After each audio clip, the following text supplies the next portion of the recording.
You know, I had actually forgotten some of those horrifying moments in what is now the recent history of the Justice Department, the last year and a half of the Justice Department.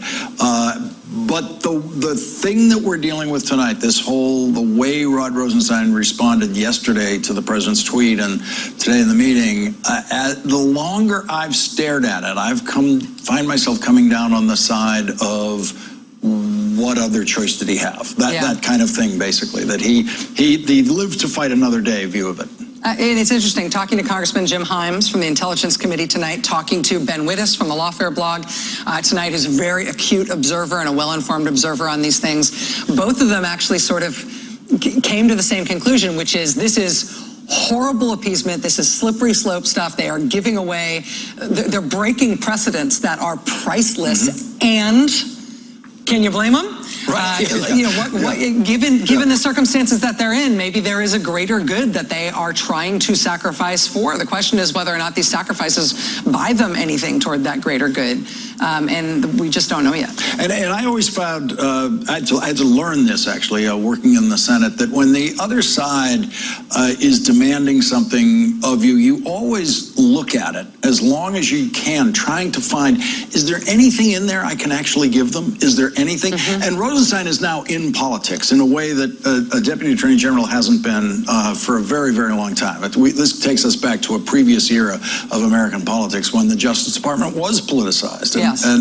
But in the modern era, it hasn't been. And so he's in politics now. And when he looks at a Trump moment, he has to look at it like a politician and figure out, is there a way I can deal with this that looks like I'm dealing with that Trump will believe I'm dealing with it, at least. But there's also sort of a, reptilian brain level at which this operates, which is when you show weakness, you invite bullying.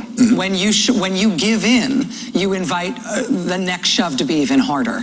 And for the Justice Department to be breaking precedent over and over again, to be putting up sort of a feeble fight and then giving in, you've seen the way that the Trump administration and the president himself have reacted by asking for more and more outrageous, more outlandish, more damaging information and just forcing the Justice Department to give it and give it and give it to the point where they're now giving information that would be absolutely unimaginable for the Justice Department to cough up even a couple of months ago. The fact that they are apparently at this meeting going to give congressional investigators information about a confidential FBI source in an ongoing investigation, and this is something that the Justice Department sees as its crown jewels in terms of what it has to protect, human sources in live investigations. The fact that they're going to hand that over in some way, shape, or form tomorrow or whenever they're going to host this meeting, that's the incremental appeasement ultimately gets you to a place where you behave in ways that you never could have seen yourself behaving even quite recently. And Rod Rosenstein has to be wondering that every day and every night. What is Trump going to demand of me next? And is that the moment where I have no choice but to resign? What is that next thing he's going to ask for? And where is my unbreakable? Where am I unbreakable? Where can I?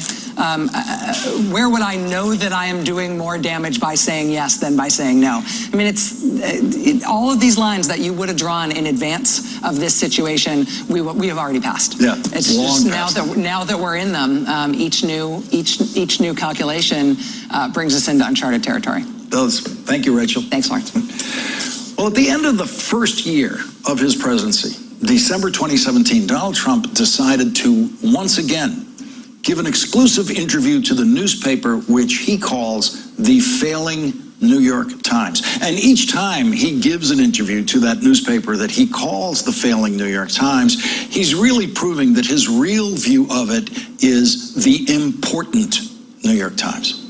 And in that interview, the President of the United States said, I have absolute right to do what I want to do with the Justice Department. Now, that statement was a public threat to the integrity of the mission of everyone working in the Justice Department, including the FBI, which is a part of the Justice Department. Since the J. Edgar Hoover era of the FBI, when presidents routinely tried to use the FBI for their own political purposes, the FBI and the Justice Department have worked very hard to establish operational independence from the president.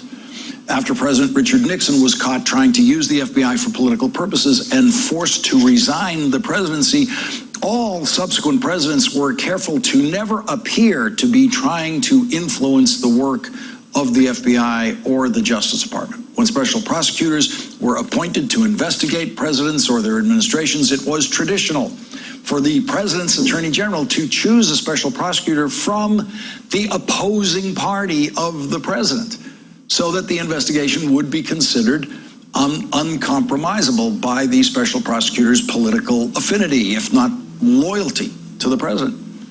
Then Donald Trump changed all that. Donald Trump got a special prosecutor who is a Republican, a special prosecutor who is a member of Donald Trump's own party. But that didn't stop Donald Trump from attacking the special prosecutor for leading a witch hunt, as he called it. Everyone working in the Justice Department has known for a long time now that the integrity of their mission is under attack by the President of the United States, an attack that has been joined by many Republican members of the House of Representatives. And so you have a choice to make if you're working in the Trump Justice Department. You can completely sell out all of your integrity to Donald Trump, which no one in the Justice Department seems to have done, not publicly anyway. You can resign. You can resign from the Trump Justice Department over the principle that the Justice Department must be operationally independent from political pressure from the president. But no one in the Justice Department resigned when the president said last year, I have absolute right to do what I want to do with the Justice Department. Another president saying something like that could have easily provoked the resignation of the Attorney General and the Deputy Attorney General and the Assistant Attorneys General. The third option for people working in the Trump Justice Department is to adapt. Adapt to the president's assault on the integrity of the Justice Department and figure out a way to continue doing your jobs while the president continues his attack on the integrity of the Justice Department. And that seems to be what most people in the Justice Department have done. They have adapted. They have adapted to Trump so that they can continue to fulfill the oath they all took to, quote, defend the Constitution of the United States against all enemies, foreign and domestic. Some people using the old model of what Justice Department officials should do if the president tries to interfere in their investigations predicted yesterday that Deputy Attorney General Rod Rosenstein would simply have to resign on principle after Donald Trump tweeted this. I hereby demand, and will do so officially tomorrow, that the Department of Justice look into whether or not the FBI, DOJ infiltrated or surveilled the Trump campaign for political purposes, and if any such demands or requests were made by people within the Obama administration, exclamation point. But Rod Rosenstein was ready for this. He could see this one coming. And because this is not the old world order in which Justice Department independence is prized by everyone in Washington, Rod Rosenstein did not resign in protest over a Donald Trump tweet. Instead, within hours of that tweet, yesterday afternoon, Rod Rosenstein issued a statement saying, if anyone did infiltrate or surveil participants in a presidential campaign for inappropriate purposes, we need to know about it and take appropriate action. Now understand, Rod Rosenstein is in a position to already know whether anyone did infiltrate or surveil participants in a presidential campaign. He already knows that that did not happen. Rod Rosenstein certainly already knows what has been publicly reported, that someone in England had a couple of conversations with a couple of people who were affiliated with the Trump campaign, and that source in England told the FBI about those conversations. That is not infiltrated or surveilled, as Donald Trump put it. So Rod Rosenstein already knows that no one is going to find that the FBI infiltrated or surveilled the Trump campaign for political purposes, as the Trump tweet put it. Rod Rosenstein knows that there was an investigation of Russian interference in the presidential campaign and possible Russian influence and assistance to the Trump campaign, and that investigation was not conducted for political purposes, but for national security purposes.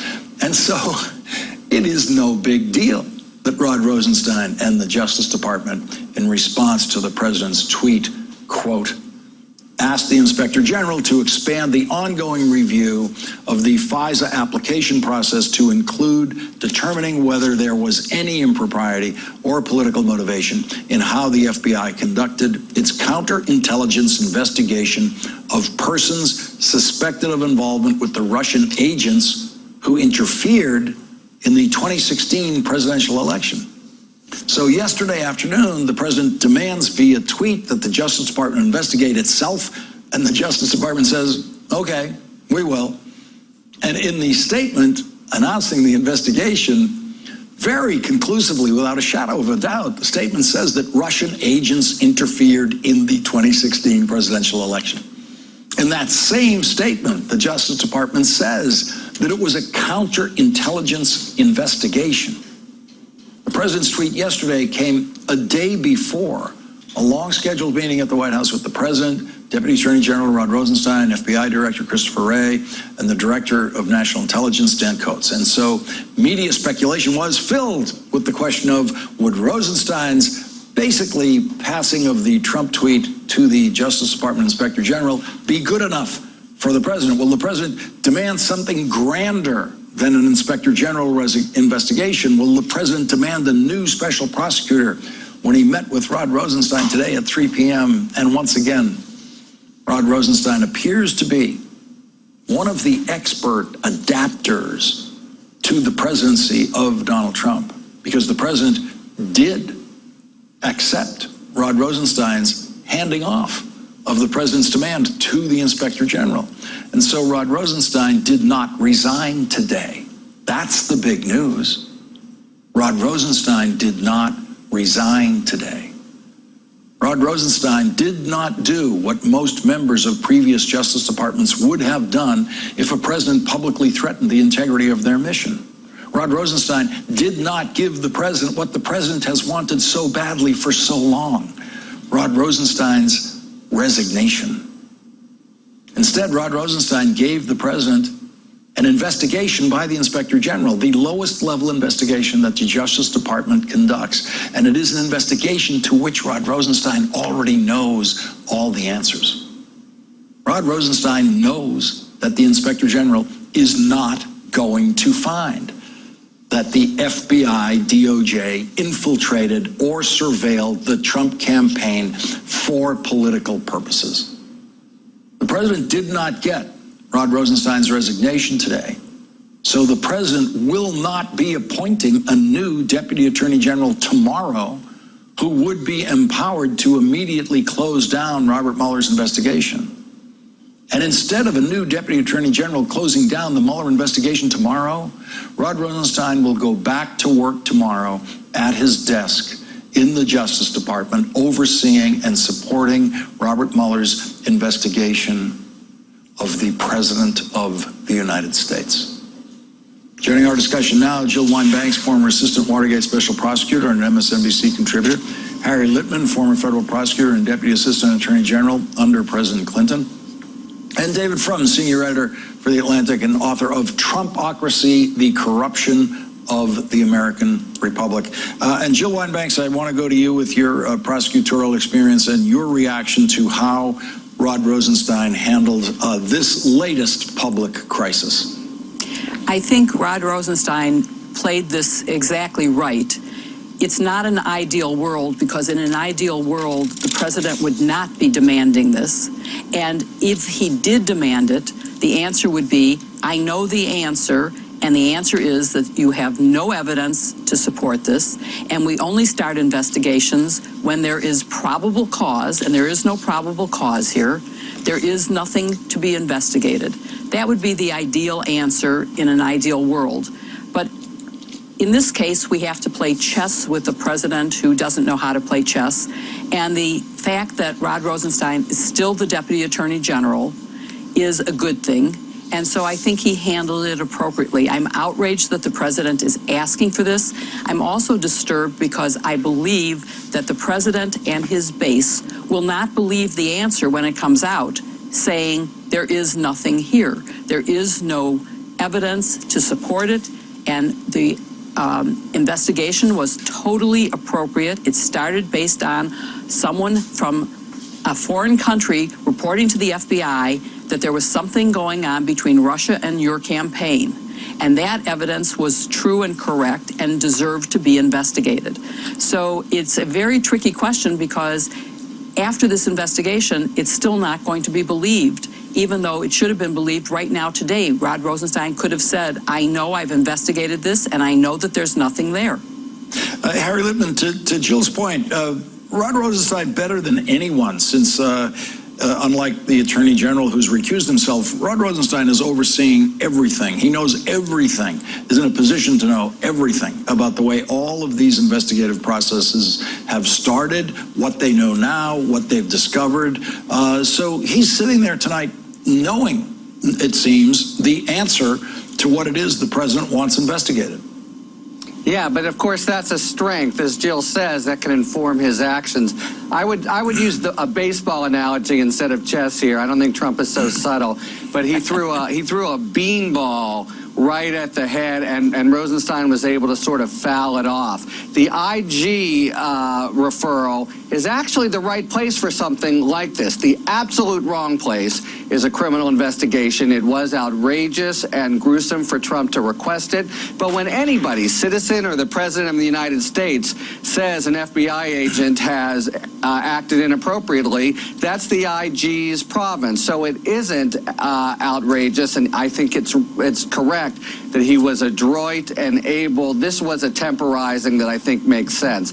I would really distinguish it, though, with the other action where they've agreed to show the confidential information tomorrow to Nunes and company. That's an abomination. Well, on that one, David Frum, there's some question about exactly what they will see. John Kelly at the White House saying that they're going to review the information. I don't think we know yet exactly what they will be shown and what will be revealed to them in that kind of meeting. May I, with trepidation, disagree with the entire learned panel, with you, with Rachel, and with Ben Wittes, and that means I'm probably wrong, but I'm going to disagree with all of them. Please do. Look, I understand why people say that Rob Rosenstein did the right thing, because they are thinking very much in the way lawyers think.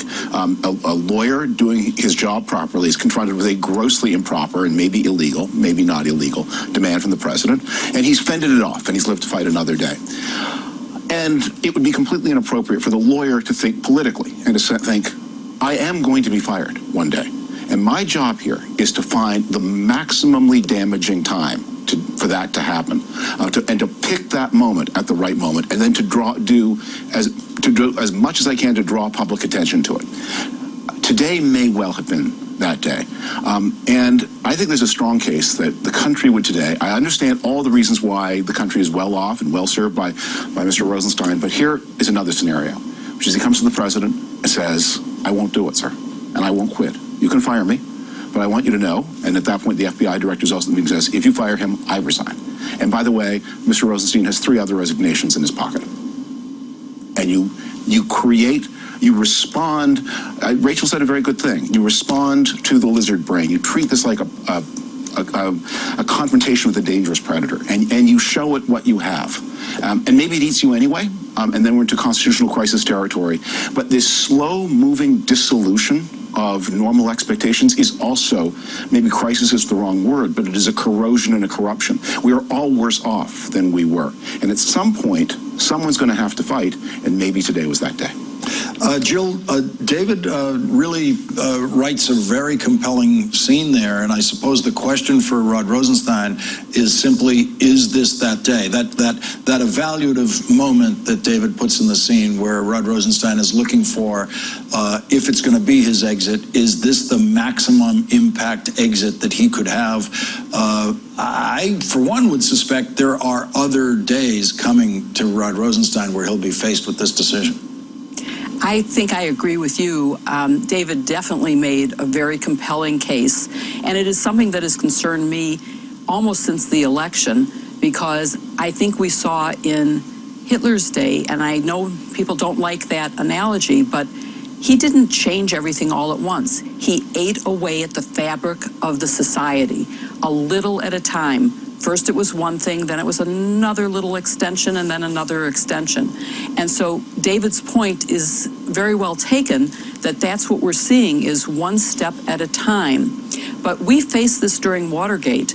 When the Saturday Night Massacre happened, it wasn't clear whether we, the staff, had been fired or only Archie Cox had been fired. And we debated if we should resign in protest over Archie's being fired. And Archie met with us and said, absolutely not. You know this case. If you leave, it will delay things. It will hurt the final outcome. You need to stay as long as you possibly can to get the maximum evidence that you can. And so we did not resign in protest, and we were reinstated. It turned out we had been fired. The office had been abolished. But because of the public reaction of absolute horror at what had happened, President Nixon was forced to reappoint a new special prosecutor, and Mr. Bork, who had taken over as Attorney General, was forced to reappoint us as an office.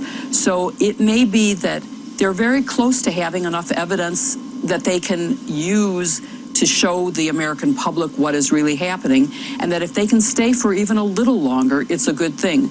We don't know that, and right now we just have to trust that Rosenstein made the right decision, and that at some point people will stand up and say enough is sufficient, and we have to defend democracy. Harry Litman, I was very confident in my view of this until I heard David Frum's lay out that scene, which is so morally powerful and compelling. And I just actually rewatched Judgment at Nuremberg this weekend, the movie in which the defendants, after being found guilty, were complaining about how can you blame the $6 million on us? We didn't have our, they were judges in that case, you'll remember. We just sentenced individual people. And there's the great Spencer Tracy line that Abby Mann, the screenwriter, gave him at the end of the movie, where he says, the first time you sentenced someone who you knew was not guilty, that's when you became responsible for all of them. Look, that's a sympathetic line, but I think what David is portraying, and he does do it compellingly, is essentially a political analysis. When can I do the most damage? I wouldn't say that's the analysis. The analysis is, when have I been asked to do something that just violates the DNA of the Justice Department? And at that point, Rosenstein should stand up. And in fact, there's the tangible prospect of going to court and winning. But I just don't think it's this IG referral. It would be, however, the playing ball with Nunes and showing a confidential informant. Harry Litman, Jill Wine-Banks, thanks for your expertise in this panel. David Frum, please stick around with us. And when we come back, it turns out that Donald Trump Jr. did have another meeting in Trump Tower with people from foreign countries trying to help the Trump campaign. And that meeting has actually now proven that one witness testifying to the House has probably committed perjury.